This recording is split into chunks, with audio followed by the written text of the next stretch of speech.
With Kyrie coming back, the Cavs plan to honor him with an in-game video tribute. This is after, of course, Kyrie asked for and received a trade in the offseason. He's coming back as a member of the visiting and challenging Celtics, and he recently said that Boston is a real live sports city, whatever that means.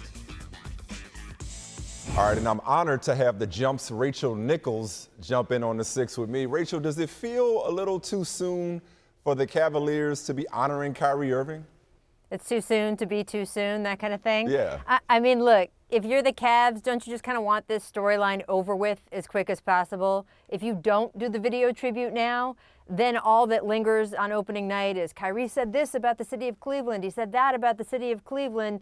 They didn't give him a video tribute. What happens the next time he comes in there? If they give him the video tribute tonight, then they just sort of, have sort of washed their hands of this for a while.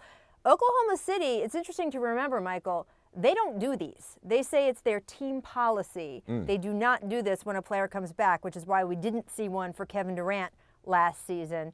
Maybe we'll start seeing more teams adopt that philosophy so they don't deal with what the Cavaliers are dealing with tonight. Yeah, I'm actually okay with it because they can never take away 2016 from the Cavaliers and that fan base. And without Kyrie, we all know they don't have a championship banner hanging at the queue. So maybe this is an organizational decision and let the fans get the booing out of the way later. But let's honor Kyrie, thank him, and frankly, he left us in a pretty good position, got Jay Crowder, Isaiah Thomas, and the Nets pick. So it's not the same as LeBron, homegrown guy, leaving you high and dry. So I could see why the organization would say, let's do the classic thing and then let the fans then boo him to the high heavens.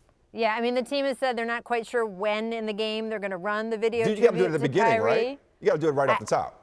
I mean, well, let me ask you a question, though. If you were a fan, right, and you cheer for that team all through, they're winning the championship, and Kyrie hits the shot in Game 7, it's amazing, and then he does what he does this summer by asking for a trade, and then the comments you've heard over the last week, what would you do? Would you root for him or would you boo him?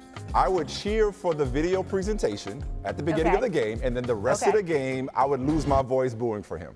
That's how I would play it. I would thank him because I got a championship thanks to Kyrie, but you're not with the enemy.